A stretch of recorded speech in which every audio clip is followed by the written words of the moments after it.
Most people believe that they're exhausted because they need more sleep. But what if your fatigue has very little to do with sleep at all? What if your exhaustion is actually coming from the life that you're living? The emotions you suppress, the boundaries you don't set, the relationships you tolerate, and the parts of yourself that you abandon just to survive. Because energy is more than just physical stamina. Energy is your life force. It's emotional, mental, spiritual, and biological. And every single day, you're either gaining energy or leaking energy. Whatever consumes your thoughts and emotions, whatever your nervous system, whatever's driving your nervous system is literally directing your life force. When we are living out of alignment with who we truly are, we create resistance, and resistance is exhausting. So, today we're going to talk about what energy really is, what gives you energy, what drains your energy, and how to reclaim your power. So, let's talk about what energy really is, because truly energy is all around us. We have energy within ourselves, we are energy. And we know scientifically that our thoughts create an electrical charges in our brain, and our emotions create chemical responses within the body. And our nervous system is constantly responding to perceived safety or danger. So every thought you think, every emotion you suppress, every fear you hold costs energy. And when your body is stuck in stress, survival, hypervigilance, people pleasing, or unresolved trauma, your energy is being redirected towards protection, not creation. This is why so many people feel tired even when they're doing all the right things, because the body is burning energy surviving. So let's talk about those things that drain and deplete our energy.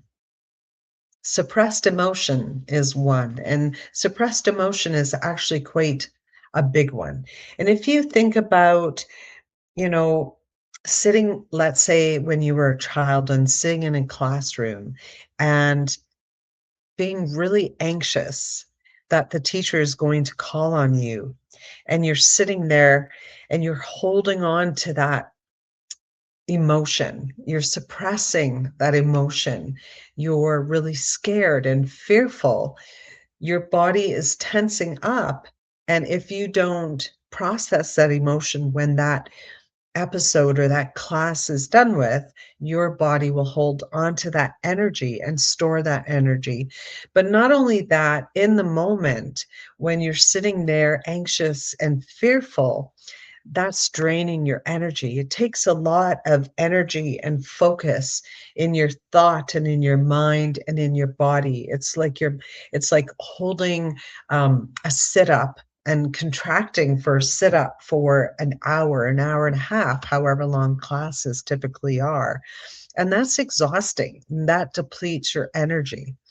When we have unfelt grief, when we are pushing our grief to the side and not processing that grief, we're going to feel that. That's going to drain our energy. Um, Now, of course, I created a Decode Your Energy video course, and in that, I teach how to do a self scan, how to scan your body to be able to feel the energy within your body.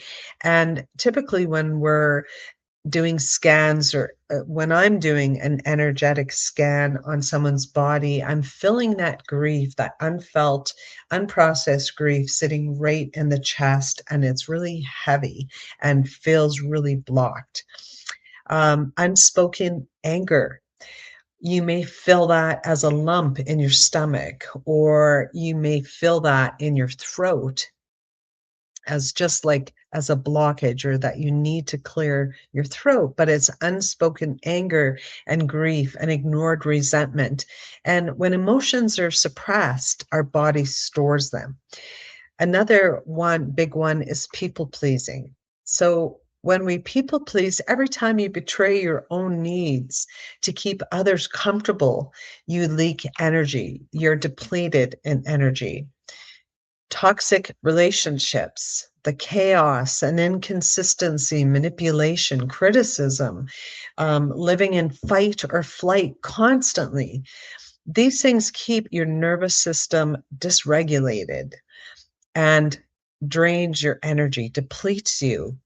Overthinking, constant mental loop drains enormous energy. And living out of alignment, when your soul wants one thing, but fear keeps you somewhere else, that internal conflict is exhausting. Unprocessed trauma is another. So being in survival mode most of the time consumes life force.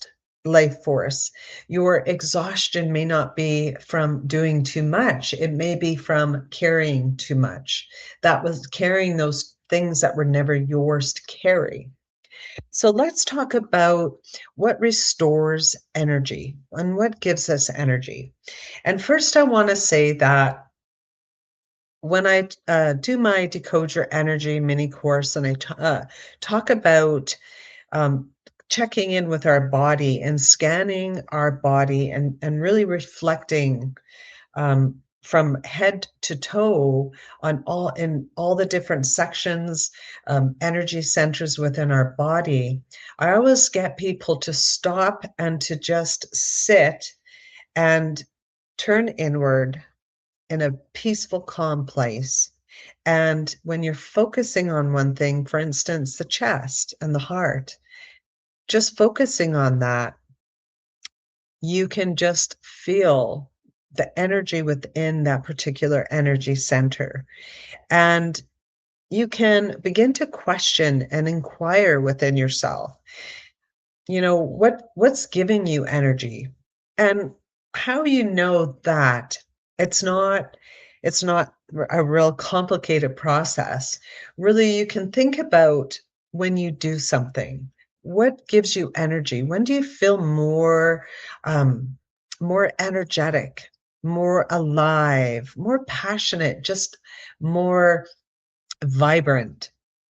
Ask yourself what you're doing in your day that makes you feel that way. For instance, some may listen to music and feel their energy is restored. Others may listen to enlightening podcasts, inspirational podcasts. For some, it might be getting out and going for a walk or taking off their shoes while they're walking through grass and feeling the ground beneath their feet. All of these things are giving energy. So you just have to ask yourself that, because most of us don't really take the time out to sit and make a list of, okay, what are all the things that make me feel really good, that's restoring my energy? And what are things that deplete my energy?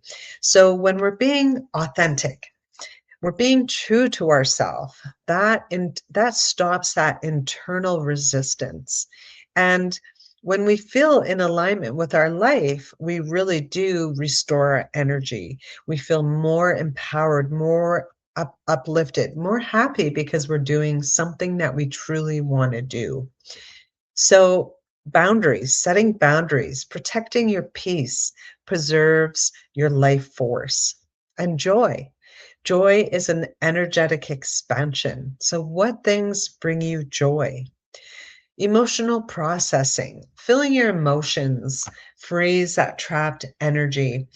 I do have a method I call the Lotus method, where it's really a body mind mapping and assessment tool, but I call it the Lotus method. And in that, we're drawing a map of your body and mapping out in your body where you feel that energy trapped, and then a process of releasing that.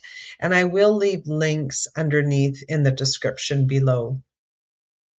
So, when we're doing some processing or shadow work and working through our emotions, I just want to say that for some, it may not feel that great when you're doing it. You might not feel happy, but mostly what I find is that people feel peaceful, and people also feel like they're accomplishing something, they're doing something towards a greater good. And so when you work through that emotional processing, and when you get to the end of the shadow work that you might be doing, you're going to feel a lot lighter and feel a lot better. So, also nervous system regulation, whether it's breath work, meditation, walking, stillness, these signal safety, and it brings your body back into that balanced state, and that brings energy. So creativity for some people, creation naturally produces energy when we're creating. Some people just really gain so much energy from that.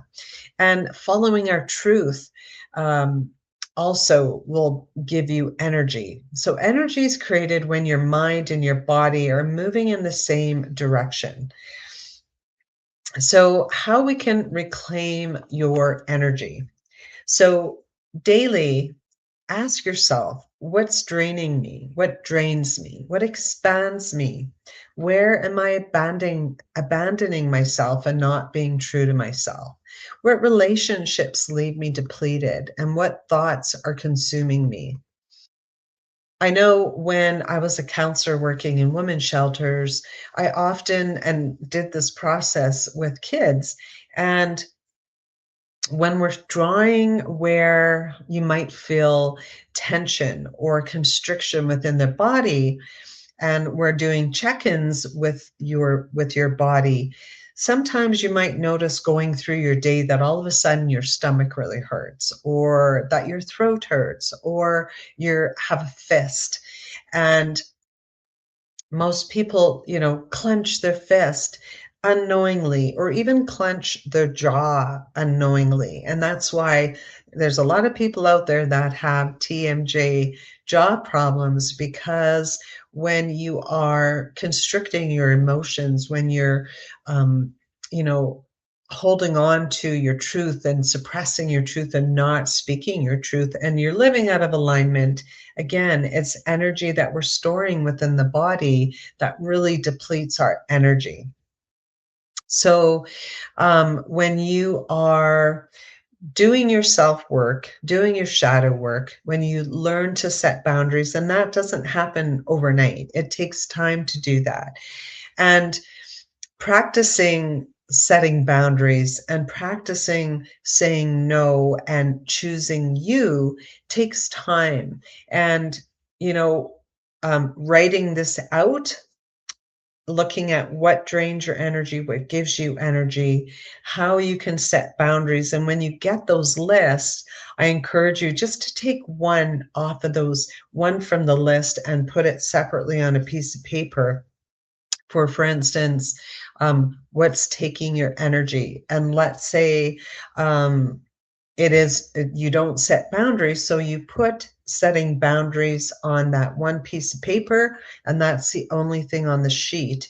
And then you can make a list of 10 ways that you can daily start to set boundaries, or where you need to set boundaries. And really look at that.